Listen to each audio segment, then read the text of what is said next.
Adrian Vescari said the sentence in the marble hallway with the calm of a man signing a contract. He told Valentina Cruz he never loved her. He said it loud enough for the guards to hear and quiet enough to sound believable. The chandelier light turned her face pale. Her suitcase stood by her ankle. The birthday dinner for his mother had ended 5 minutes earlier, and Bianca had kissed Valentina cheek and called her family. Adrian watched that happen and then destroyed it. Bianca had insisted on the dinner, even though crowds confused her now. She wanted candles and a cake, and a room full of people pretending the Vescari name was not feared. Valentina had baked the cake herself in the service kitchen and steadied Bianca's hand while she blew out the candles. Bianca had looked at Adrian with tired eyes and said, "The girl keeps me calm. Do not break what heals." Adrian had nodded like a son and then felt Bellini eyes in the room. Councilman Reddick had arrived with a smile too wide and a gift bag that was too light. 2 men from Bell Harbor Imports had followed him without invitations and had asked about staff schedules and door codes as if it was casual conversation. Adrian heard the faint click of his own intercom line that only opened when someone patched in from the security office. He realized in that instant that the house was already compromised. If Valentina stayed another hour, she would be taken the way other women in his world were taken quietly and blamed later. So he chose the worst sentence he could say because pain moved people faster than truth, and he chose witnesses. He needed her to believe him so she would not hesitate. He needed the staff to repeat it so Bellini would hear it and stop searching inside the house. It worked. Until it did not that night. Valentina did not cry. She had learned to keep tears private the same way she kept money folded in a shoe. 3 years in the Vescari estate had taught her the rules. Speak softly, move quietly, remember every medication time, never forget a locked door. Bianca needed routine after the stroke, and Valentina gave it. Soup at 7, tea at 9. Hands held when panic rose. Valentina had also given Adrian something he did not ask for, a steady presence in a life built on threats. She had tried not to want him. Wanting powerful men was how women disappeared. She looked at Adrian and asked if he meant it. Adrian did not look at her. He looked past her shoulder at Councilman Reddick and the 2 men from Bell Harbor Imports, pretending to admire paintings. Adrian knew microphones were hidden in his own walls. He knew the wrong word would be a bullet later. He told Valentina to leave tonight and never come back. He repeated that he never loved her. Marco De Luca stood at the staircase with his jaw clenched and said nothing. Valentina nodded once. She lifted her suitcase and walked toward the service elevator. She passed Bianca sitting in her wheelchair at the end of the corridor with a shawl around her shoulders. Bianca looked up confused and reached out. Valentina could not stop. If she stopped, she would break. She whispered goodbye and kept walking. The elevator doors closed and she pressed her forehead to the mirror until her breath steadied. Outside the gates, the air was sharp with snow. The driver did not offer a car. Adrian had ordered no escort, so it would look like rejection, not protection. Valentina walked 3 blocks to the bus stop with her suitcase wheels rattling over ice. She told herself she was free. The thought felt empty. Her phone buzzed once. A pin dropped from Adrian's number to an address in a safer neighborhood. No message, just coordinates. Valentina deleted it in anger. A black sedan rolled past a bus stop and slowed. Valentina turned her face away and pretended to check the schedule. The sedan moved on. The bus arrived. She boarded and sat near the rear door. Her hands shook as she texted her only friend from the hospital laundry, a woman named Sonia. She said she might need a couch. Sonia did not reply.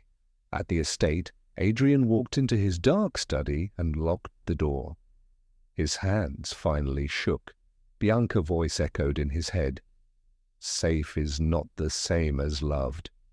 He heard Marco outside and the faint click of the house intercom light activating. Someone was listening now. Adrian did not speak. He wrote on a notepad instead and slid it under the door. Find her shadow, protect her without being seen. Then he tore the page from the pad and burned the rest. Marco entered with a tablet and a face that had lost colour. 2 guards were missing from their posts. The West Wing keypad had been disabled. Adrian ran. Bianca's door stood open. The guard outside it lay unconscious with a dart in his collar. Adrian pushed inside and saw the room overturned. Bianca's wheelchair straps cut. Tea spilled on the rug. Bianca gone. His phone vibrated. A video opened. Bianca sat in a chair against gold vine wallpaper. A gun muzzle pressed near her temple. Bellini's voice spoke from shadow. You sent the girl out. Good. Bring her back by sunrise or your mother dies slow. Adrian ended the call and tasted blood where he had bitten his tongue. The lie he used to save Valentina had pushed her into the open. Bellini had predicted it. Marco asked for orders. Adrian said, lock the city. Then his phone showed a traffic camera still of Valentina bus. The black sedan was behind it. 2 men stepped out at the next light. One raised a cloth toward her face. The screen froze as Valentina's head tilted back and her suitcase fell sideways. Valentina came back to herself in waves. The inside of the van smelled of rubber mats and cheap cologne. Her wrists were zip-tied, her ankles taped, and her mouth tasted like bitter medicine. A man in the front seat talked into a burner phone and laughed as if he had won a game. He said Vescari sent her out like trash, and Bellini was pleased.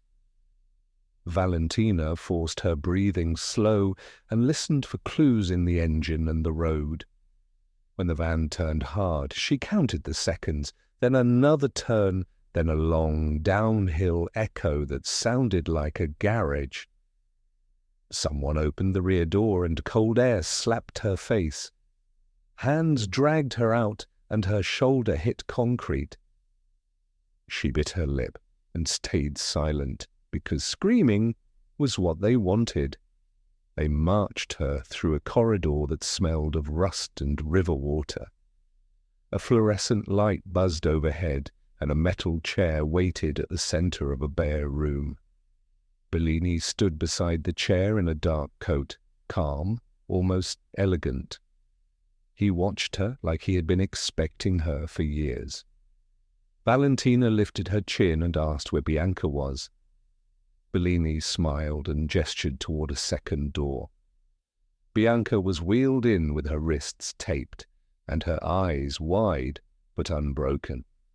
Valentina felt her heart lurch and tried to stand, but the men shoved her into the chair and tightened the ties. Bianca whispered her name, and Valentina answered with her eyes because her throat would not work. Bellini told them sunrise would bring a trade at Pier 9, mother for girl, silence for mercy. He raised a tablet and started a live call. Adrian appeared on the screen, face pale, eyes burning, Marco behind him like a wall. Valentina flinched, then forced herself still. Bellini greeted Adrian with a friendly tone and showed Bianca the gun. Adrian said, "Let them go," and Bellini laughed. Bellini demanded the West Side port contracts and the resignation of a federal investigator. Adrian refused, and Bellini pressed the muzzle closer to Bianca's temple until Valentina felt sick. Bianca did not beg. She only watched her son and mouthed that he must not kneel. Valentina realized then that Bianca knew about the hallway lie and still tried to protect him. Bellini ended the call and told Valentina she had one job now: to make Adrian desperate. He left her in the chair beside Bianca and locked the room. A guard stayed inside with a rifle and a bored face. When the guard turned away to answer his phone, Valentina twisted her hands and felt the tie bite into skin. Bianca whispered that Adrian would come, because he always came when it was too late. Valentina whispered back that she did not want him to die for her. Bianca said he already risked everything when he chose you as her caretaker, and he will risk more now. Valentina closed her eyes and tried to remember the last time Adrian had said anything soft to her. She remembered him bringing Bianca a blanket, then pretending it was the staff idea. She remembered him leaving coffee outside her door when she worked late, never knocking. Love was there, quiet, and he had used a lie to bury it. Hours passed in a haze of fluorescent light, and Bianca's shallow breaths. At 3:40 a.m. the door opened, and Bellini returned with 2 men and a folder. He placed the folder on the table and told Bianca to sign a statement calling Adrian unstable. Bianca spat at the paper and said she would rather die. Bellini slapped her, not hard enough to bruise, just hard enough to humiliate. Valentina surged forward, restrained, and screamed for him to stop. Bellini turned his head and smiled at her reaction like he had bought it. He told her Adrian would arrive at Pier 9 before sunrise and choose which woman lived. Then he left again, satisfied, locking them with the bored guard. Valentina whispered to Bianca that she would not let Bellini win by turning Adrian into a murderer. Bianca whispered back that Adrian needed truth, not another lie. Valentina asked what truth, and Bianca hesitated, then said Adrian loved her but feared losing her more. Valentina felt the words strike like a bruise. Bianca said he used cruelty as armor, and armor cuts the one who wears it. Valentina looked at her tied wrists and decided that if she survived, she would not live inside that armor again. Outside, engines started and the building shook as vans moved. They were being transported to the pier. Valentina pressed her shoulder to Bianca's chair and whispered that she would keep her awake. Bianca asked Valentina to promise one more thing, that she would not forgive Adrian out of pity. Valentina promised, and the promise felt like ice. At 4:55 a.m. the van doors opened and river wind flooded in. Sodium light revealed Pier 9, a camera tripod, and Bellini men spread like chess pieces. Valentina saw Adrian step from a black SUV, face carved into calm, and she felt both rage and relief. She also saw Aria in the distance, hands visible, choosing to be seen. Bellini lifted his hand and said, "Sunrise trade," and the roof sniper shifted. A red dot crawled onto Bianca's shoulder, and Valentina understood death was seconds away. She turned her head toward Adrian and saw his mouth form her name without sound.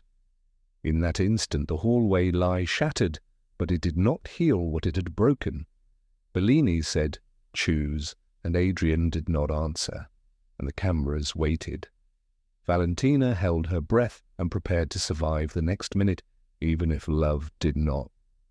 Marco's voice crackled somewhere in Adrian's ear, and Aria lifted her chin, and Bianca squeezed Valentina's fingers. Then Bellini smiled at the camera, and gave a small signal to the sniper, and the red dot began to move. Bellini lifted 2 fingers, and the roof rifle breathed. The red dot slid from Bianca's shoulder to Valentina's chest. Valentina felt the cold circle settle above her heart, and she stopped breathing.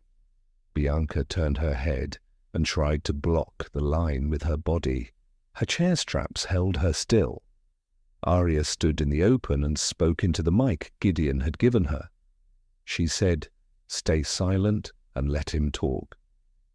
Adrian understood. He raised his hands higher and looked at the camera tripod. He said, "Dario Bellini has my mother at gunpoint. He said he ordered my home jammed and my staff replaced. He said he ordered Valentina taken from a city bus. He said all of it loud and clear for the lens." Bellini smiled and told the filmer to keep rolling. He said Adrian was performing. Adrian took 1 slow step closer and kept his eyes on Bellini. He asked Bellini to repeat the demand. He asked him to say the trade on record. Bellini laughed and said, "Bring me my daughter Aria. Bring me the port contracts, or your mother dies and the girl dies too." Adrian nodded once. The red dot stayed on Valentina. Valentina heard the word dies and felt her legs weaken. Bellini lifted his hand toward the roof again. Bianca whispered no. Aria moved first. She raised her phone and pressed play.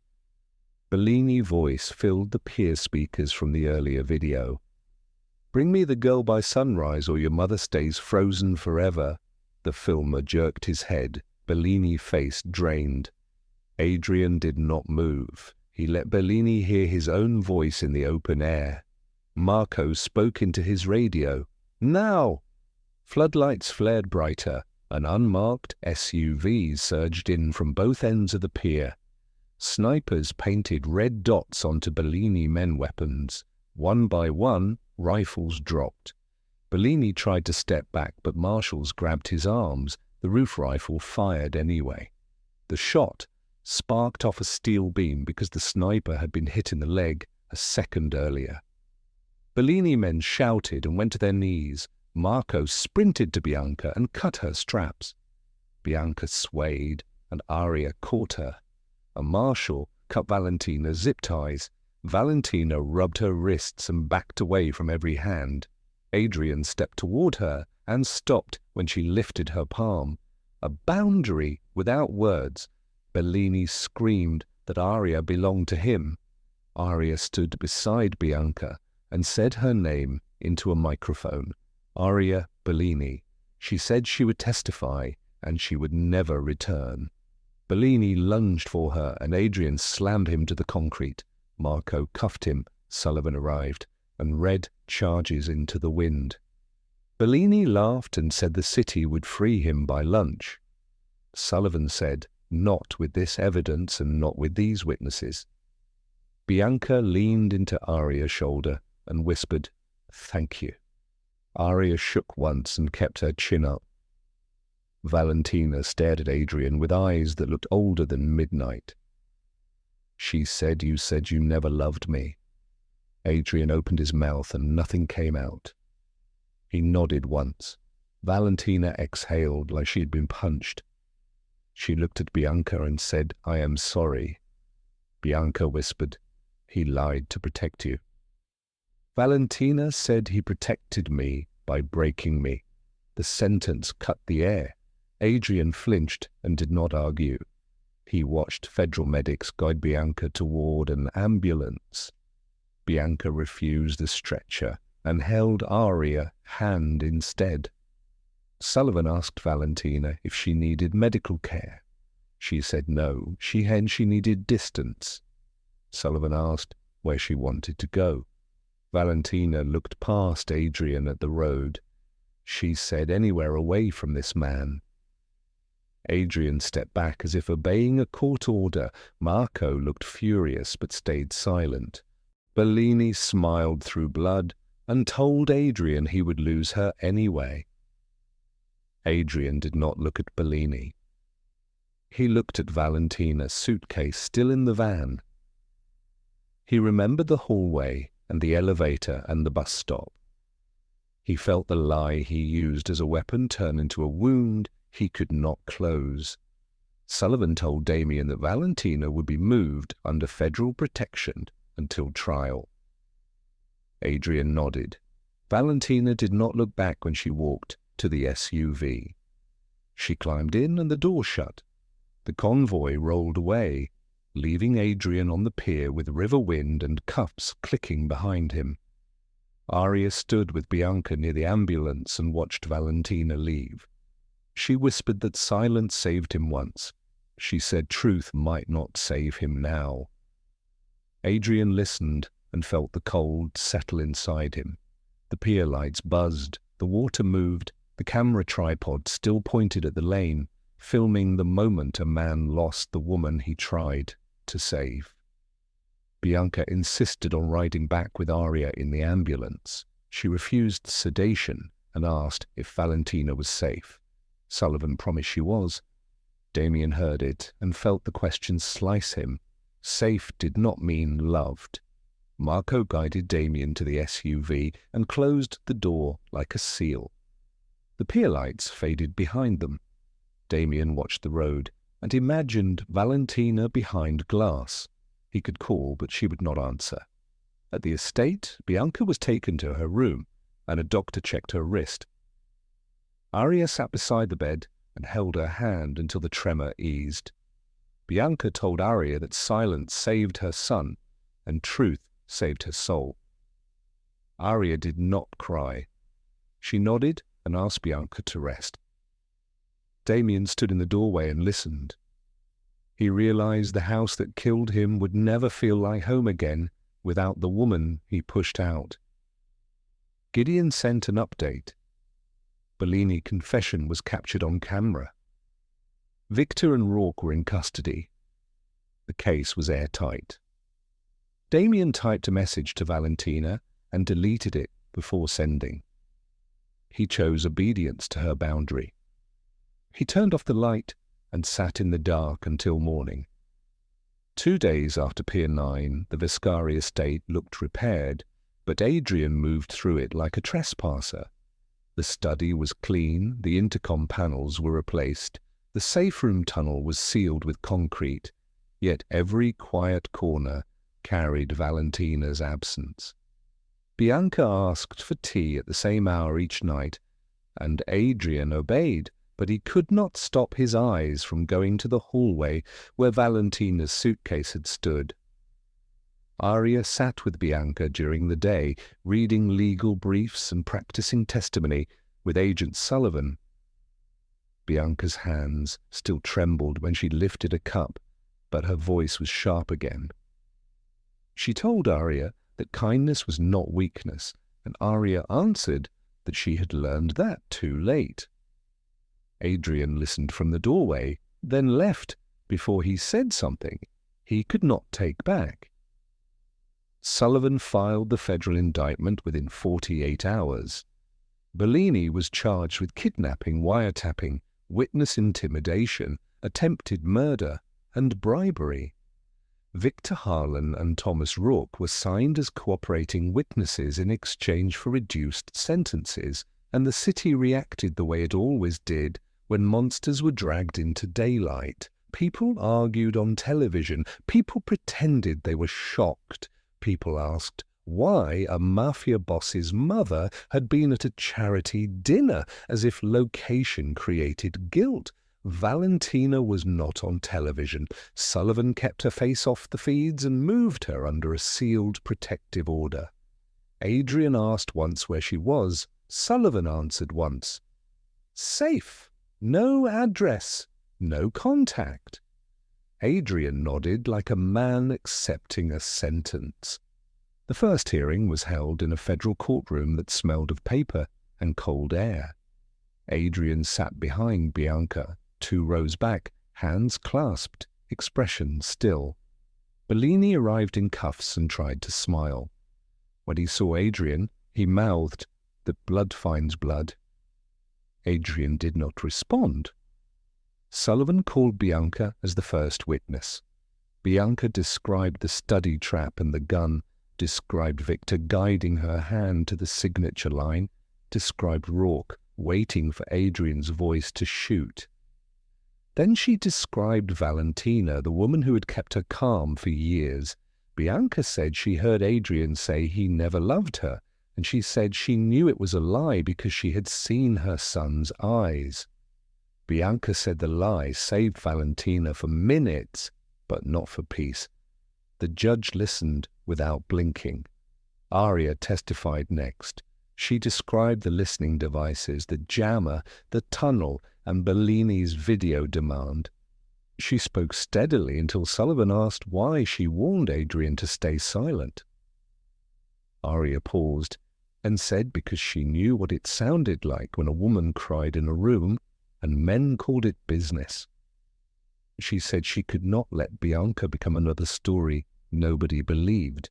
Bellini's attorney tried to call Aria a traitorous daughter. Aria answered that daughters were not property. The room went quiet. Victor took the stand and confessed to the transfer scheme, to the frame attempt, to the planted bugs. Rourke confessed to the tunnel and the sedative darts. Each confession tightened the noose. Bellini stared at the table and stopped smiling.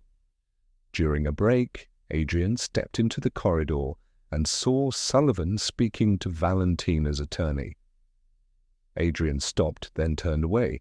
He did not chase. He remembered Valentina's hand raised on the pier, and he forced himself to respect it. Bianca watched him from the courtroom door and said nothing. Silence was a punishment and a lesson. Bellini accepted a plea deal when the judge denied bail for the third time, and the prosecutors added the wiretap enhancements. Sentencing was set for early spring. The days between were filled with paperwork and interviews and the slow collapse of Bell Harbor imports as assets were seized.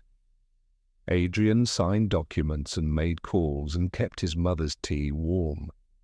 He did not send Valentina a message. He kept the promise she had demanded by leaving. A month later, a sealed envelope arrived through Sullivan's office and was delivered to the estate by a marshal. The handwriting on the front was Valentina's. Adrian held it for a long time before opening it. "I am alive. Do not look for me. The lie you used to protect me became the reason I cannot return." Adrian read it twice, then folded it back into the envelope with careful fingers. He did not tear it. He did not burn it. He locked it in the study safe beside the intercom recordings, proof that words could kill without bullets. That night, Bianca found him in the dark study and sat beside him without asking. Adrian whispered that he had lost her forever. Bianca answered that forever was the cost of choosing cruelty over truth. She said he could still become a better man, but he could not demand to be forgiven by the woman he broke. Adrian nodded once, eyes dry, and listened to the house settle into a quiet that no longer felt like safety. It felt like consequence. In the following weeks, Adrian kept the estate running like a machine and felt nothing but fatigue. He replaced every guard Rourke had touched, hired a new security firm for Bianca's wing, and ordered monthly sweeps for bugs. Bianca complied, but she stopped asking where Valentina was. When Adrian tried to talk about her, Bianca shut the conversation with one sentence. "She asked you to let her go, so you let her live without your shadow." One rainy afternoon, a courier delivered Valentina's suitcase from the bus. It had been recovered from evidence and returned with a receipt. Adrian carried it to the guest room she once used and set it on the bed. Inside was a folded scarf that still smelled like her perfume, and a grocery list written in her careful handwriting. "Buy tea, buy honey." Remember, Bianca likes the lemon kind. Adrian sat on the floor beside the bed and did not move until dawn. He whispered her name once, then swallowed it like a prayer. Spring came to Chicago without softness. It came as dirty snow piled into grey slush and courthouse steps wet with thaw. Adrian Vescari stood behind Bianca in the federal courtroom on sentencing day and felt the air tighten as if the building itself had learned his name. Bellini entered in cups and a suit that had been chosen to look harmless. It did not work. The judge did not look at him like a man. The judge looked at him like a file. Aria Cole sat on the first bench beside Bianca, hands folded, chin lifted. She had practiced her breathing for weeks, so her voice would not shake when Bellini tried to turn her into a daughter again. Bianca held her cane in one hand and Aria's wrist in the other, like an oath. Marco stood near the door with two federal agents in plain coats and watched the exits out of habit. He could not retire.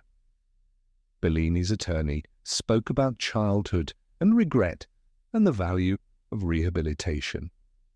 Bellini stared at the ceiling as if God owed him a favor.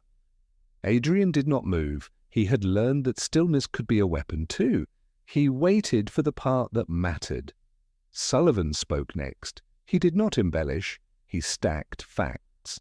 Surveillance devices planted in a private residence, a tunnel used for abduction, medical sedatives used on guards, a forced transfer scheme, a hostage video demand, a sunrise trade attempt at Pier 9, a recorded threat to kill an elderly woman and a civilian.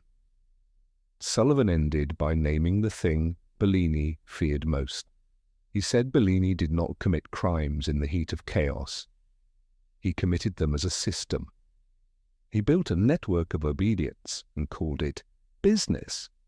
Sullivan asked for maximum guidelines and no mercy. The judge listened without changing expression. Then the judge asked Aria if she wished to address the court. Aria stood. Her voice came steady, not loud. She said her birth name, and then she said the name she chose. She said she would not be a ghost again. She said the court could punish Bellini, but it could not return her mother. She said she did not want revenge that looked like blood. She wanted a life where a daughter could say no and still be alive the next morning. She said she wanted the court to understand that names were not property. They were a person. Bellini finally looked at her. His smile tried to return.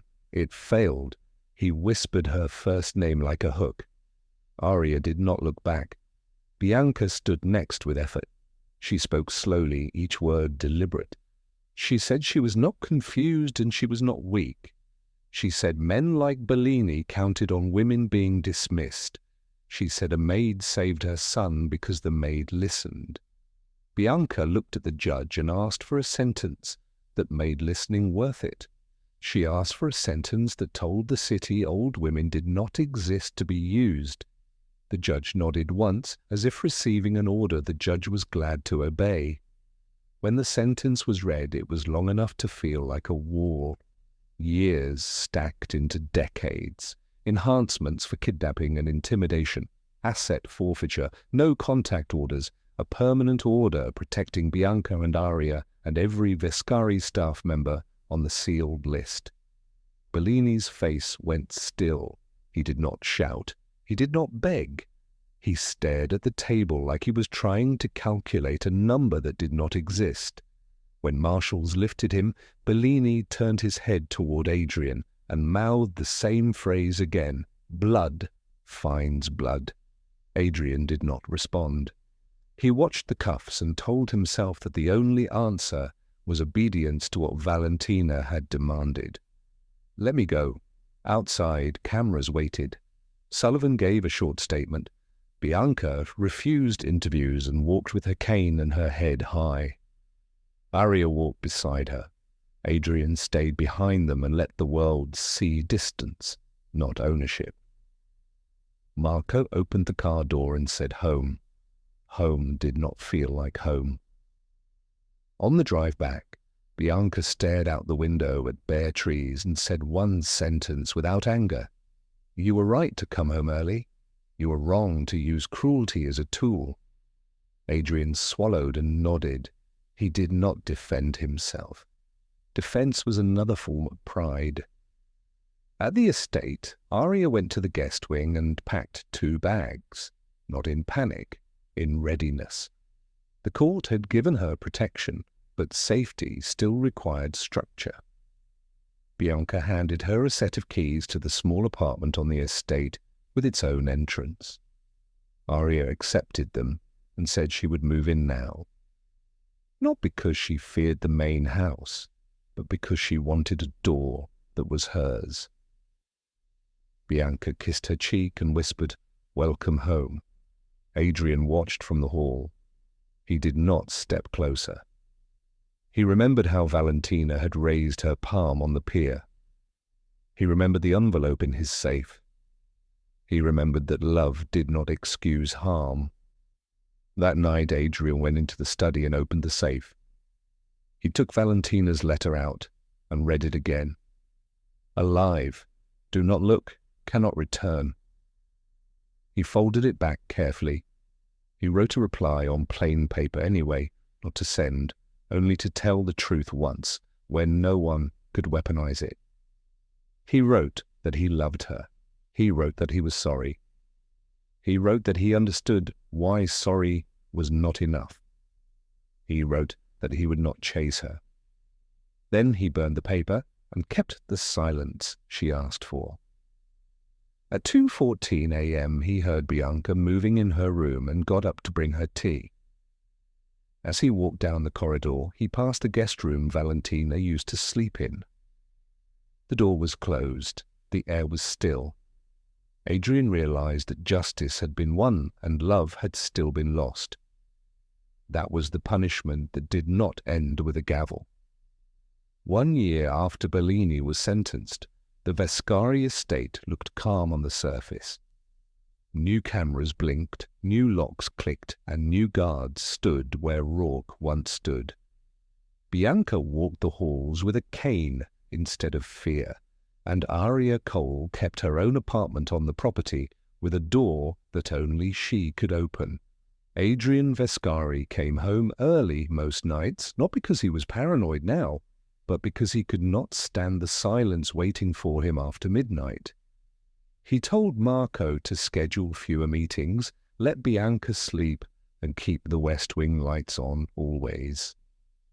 Sullivan sent Adrian a single text every month. Safe, it said. Nothing else. No city, no photo, no hint of the woman whose suitcase had once rolled down the marble hall. Adrian never replied. He kept the envelope Valentina wrote locked beside the intercom recording, proof that a lie could save a life and kill a future in the same breath. Bianca asked once if he wanted to burn it. Adrian said no, he needed to remember. On nights when sleep refused him, he opened the safe, read the 2 sentences, and closed it again without letting Artsy a tear fall. Aria testified again, then signed her final protection order and chose a new job with a non-profit that helped women change names legally. Bianca funded it with seized Bellini assets and refused to call it charity. She called it repair. Adrian watched Aria learn to laugh in the kitchen with staff, and he saw the same stubborn spine Valentina carried, but Aria never let him confuse gratitude with ownership. When he forgot and spoke too sharply, Bianca corrected him in front of everyone. Adrian accepted it because losing Valentina taught him that power without tenderness was violence, even when unintended. He rebuilt the hospital foundation that night had shattered. Quiet payments, audited under federal oversight, with no Calder or Vescari name on the plaques. He funded trauma counselors for staff and a security training program that would outlive his own reputation. Sometimes he wondered if Valentina would ever hear about it. Sometimes he hoped she would not, because he did not want her to feel watched. On Sundays, he visited Bianca, brought her tea, and sat with her while she watched cooking shows. Bianca would reach for his hand and say, "You can change, but you cannot undo everything, Adrian." In late April, he saw her once, not close, a woman in a tan coat crossing Michigan Avenue near the river, hair tucked behind one ear the same way Valentina did when she was concentrating. Adrian stopped on the sidewalk, breath caught, and his body tried to move before his mind could stop it. The woman turned her head, and for 1 second Adrian was sure. Then she looked away and disappeared into the crowd. Marco asked if he should follow. Adrian said no. He went back to his car and sat still, ashamed of how desperate he felt then. That night, Bianca found him in the kitchen staring at the bread box. She asked if he had eaten. Adrian nodded but did not taste it. Bianca said love is not proven by sacrifice alone, but by truth spoken in time. Adrian said he chose the wrong moment because he feared losing Valentina more than he trusted her strength. Bianca said fear makes men selfish. She said you protected your empire and called it protection for her. Adrian admitted he wanted her to stay, even if it killed her. Bianca said that is why she left. She will not return. Later, Arya asked Adrian why he kept the house so quiet now. Adrian said, because noise hides lies.